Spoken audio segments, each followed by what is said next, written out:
Un des conseils qu'on m'a donné au début de mon ministère pastoral, c'est que tu peux pas comprendre réellement la souffrance de quelqu'un d'autre. Parce que tu n'es pas dans son corps, tu n'es pas dans sa situation.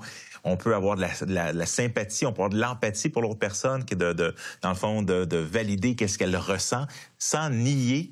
Alors, on le voyait dans le Vox Pop, on peut dire « Ah, ça va bien aller », un peu comme le premier ministre nous avait dit au début de la COVID, puis ça a duré 2-3 ans, mais on peut pas nier la souffrance de quelqu'un. Par contre, je peux te parler de ma souffrance. Et tu peux, quand on partage la souffrance l'un à l'autre, on peut mieux comprendre, mieux accompagner. Une des choses, j'ai perdu l'audition d'une de mes oreilles à l'âge de 15 ans.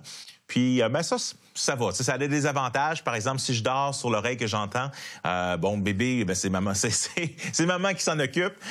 Donc, des fois, ça te donne la chance de dire, j'ai pas besoin de sortir les vidanges. Je t'ai pas entendu. Ça a des avantages, mais ce qui était pire, en fait, qui venait avec, c'est une condition qui s'appelle de l'acouphène. De l'acouphène, c'est un peu comme quand tu vas voir un spectacle où c'est un peu trop fort, puis tu reviens, puis ça fait bip. Mais c'est une condition avec laquelle je vis en tout temps. Les médecins nous appellent ceux qui n'entendent jamais le silence. Fait que si je suis au milieu d'une forêt calme, bip.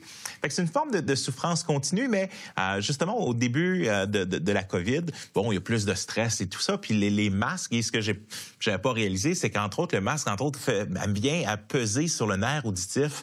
Et ce qui faisait qu'à un moment donné, j'avais un buzz qui était abominable.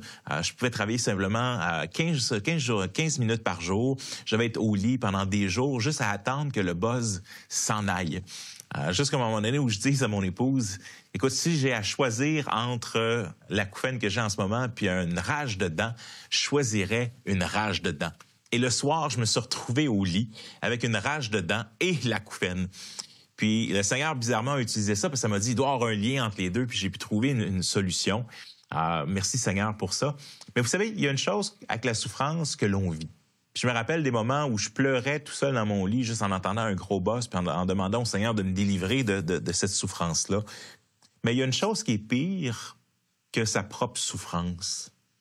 Puis ça, c'est la souffrance d'un de nos enfants ou de quelqu'un qu'on aime beaucoup. Puis, tu sais, 4 enfants, puis un des enfants avait une scoliose. Puis ça amène une série de problématiques, de douleurs et de ci, de ça. Puis tu pries, tu sais, t'es dans le corridor le soir, puis tu t'en vas pour te coucher, puis tu prends un temps pour prier pour tes enfants, puis tu les regardes pendant qu'ils dorment. Puis, tu sais, Seigneur, viens délivrer, parce que cette souffrance-là que tu vois vivre une autre personne, ça vient te chercher encore plus. Mais justement, la Bible nous dit, car Dieu a tant aimé le monde qu'il a donné son Fils. Une des plus grandes souffrances possibles, Dieu l'a donné pour nous afin qu'on puisse avoir la vie éternelle. Mais ce qui est intéressant, c'est que pendant son ministère terrestre, Jésus, c'est une de ses paraboles les plus connues.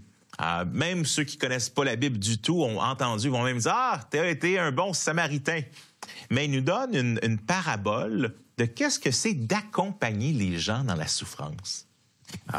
Ça, on peut le tourner, ça apparaîtra à l'écran. Donc, en Luc 15, si je me trompe pas, et un enseignant de la loi se leva et posa une question à Jésus pour lui tendre un piège. Luc 10, pardon. Un enseignant de la loi se leva et posa une question à Jésus pour lui tendre un piège. « Maître, lui dit-il, que dois-je faire pour obtenir la vie éternelle? » Puis Jésus lui répondit, « Qu'est-il écrit dans la loi, donc dans l'Ancien Testament?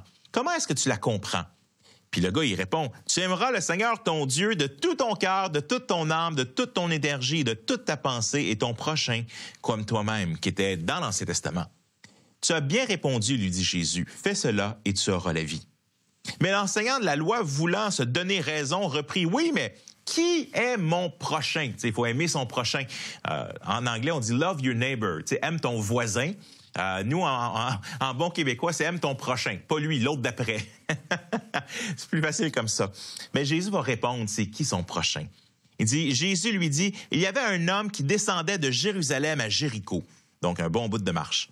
Quand il fut attaqué par des brigands, ils lui arrachèrent ses vêtements, le rouèrent de coups et s'en allèrent, le laissant à moitié mort. Or, il se trouva qu'un prêtre descendait par le même chemin. Il vit le blessé et, s'en écartant, poursuivit sa route. De même aussi, un lévite, donc le prêtre, c'est quelqu'un qui est responsable du culte. Le lévite, c'est quelqu'un qui est responsable de la musique au culte, donc des gens profondément religieux. De même aussi, un lévite arriva au même endroit, le vit et s'en écartant, poursuivit sa route. Mais un samaritain qui passait par là arriva près de cet homme. Pour comprendre la relation à l'époque entre les Juifs et les Samaritains, donc il y a vraiment ici un contexte de racisme et tu changes de bord de rue quand tu vois un Samaritain pour un Juif. Mais là, dans l'histoire de Jésus, c'est alors que le prêtre puis alors que le lévite n'ont pas été porter secours à l'homme qui avait de la difficulté, c'est un Samaritain qui vient l'aider. L'ennemi, là, celui qu'on change de bord de rue. Mais un Samaritain qui passait par là arriva près de cet homme et en le voyant, il fut pris de compassion. Il s'approcha de lui, soigna ses plaies avec de l'huile et du vin, et les recouvrit de pansements. Puis le chargea sur sa propre mule, il l'amena dans une auberge où il le soigna de son mieux.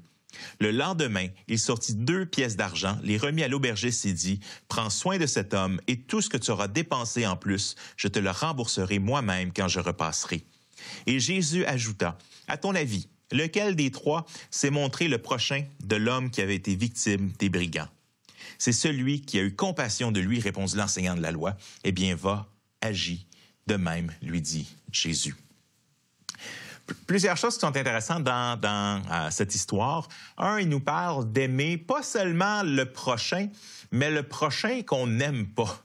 C'est facile d'aimer quelqu'un qui est aimable. Mais ici, ça nous parle d'accompagner la souffrance, dans ce cas-ci, d'un pur inconnu.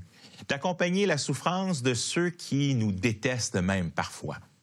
Ça nous rappelle que pas très, très loin après ce moment, quand Jésus va être sur la croix, les gens vont rire de lui. Les soldats vont tirer ses vêtements au sort. Les gens vont lui dire « Hey, si t'es si bon que ça, descendons de ta croix! » Mais une des paroles de Jésus, ça a été « Père, pardonne-leur, car ils ne savent pas ce qu'ils font. » Et donc, même alors qu'il est en train de mourir sur la croix pour les péchés de l'humanité, il prie et intercède pour ses ennemis qui sont là devant lui à rire de lui. Il y a un passage qui nous dit « Car alors que nous étions encore ennemis de Dieu, Christ est mort pour nous. » Le personnage le plus important dans cette parabole, en fait, c'est Jésus. C'est Jésus parce que c'est Jésus, ultimement, qui vient prendre la place de ses ennemis. C'est lui qui vient payer pour ses ennemis afin qu'ils puissent être rétablis, afin qu'ils puissent être guéris. J'aimerais vous introduire un chant qui s'appelle « Homme de douleur ». C'est vraiment un chant extraordinaire. Je pense que vous allez être touchés aussi par les paroles. Et au retour, on en parlera. On parlera aussi du texte sur lequel le chant est basé, qui nous parle c'était une prophétie qui a été faite à peu près 800 ans avant que Jésus vienne, sur qu'est-ce que Jésus viendrait faire. Et ça nous parle justement de cette personne qui est venue mourir et souffrir pour nous. On se retrouve après ce chant.